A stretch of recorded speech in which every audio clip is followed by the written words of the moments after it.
Alors, je m'appelle Romain Juston-Morival, je suis enseignant-chercheur en sociologie et maître de conférences à l'Université de Rouen où j'assure la co-responsabilité du master. À ce titre, j'accompagne des étudiants en stage dans le cadre du suivi individuel et dans le cadre de la responsabilité d'année.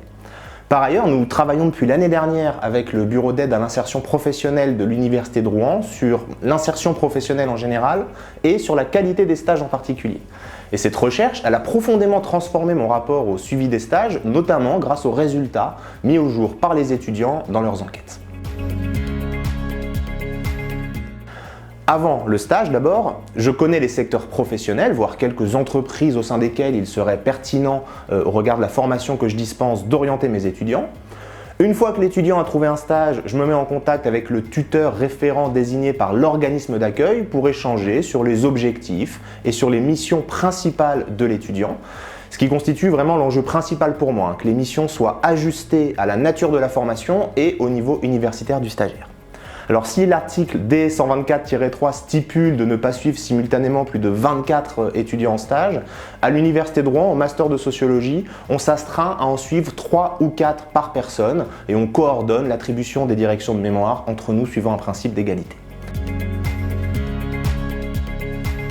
Pendant le stage, je prends contact avec le tuteur en organisme d'accueil pour organiser avec lui le suivi pédagogique de l'étudiant.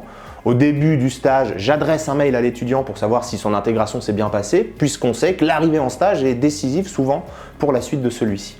Je peux prendre contact avec l'étudiant où je reste à sa disposition pour lui venir en aide en cas de besoin. Le fait que le stage, chez nous comme souvent ailleurs, soit adossé à un travail de mémoire de recherche me permet de m'appuyer sur nos rendez-vous mensuels de suivi de mémoire pour faire un point sur le déroulé du stage. Alors, je garde un lien avec les étudiants dont je suis le référent pendant toute la période du stage et si je n'ai pas de retour, je prends contact avec lui ou avec elle par mail ou par téléphone. Je n'hésite pas à intervenir en cas de complication du stage d'un étudiant et je peux pour cela m'appuyer également sur mes collègues responsables de formation au niveau master ou au niveau du département. Je m'engage à orienter l'étudiant vers les services nécessaires en cas de difficultés persistantes pouvant impacter son bien-être, comme la médecine préventive par exemple.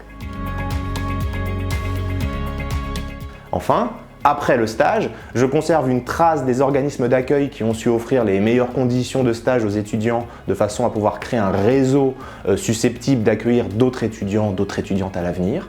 Et enfin, j'échange avec le tuteur ou la tutrice désignée par l'organisme d'accueil pour procéder à l'évaluation de la période de stage.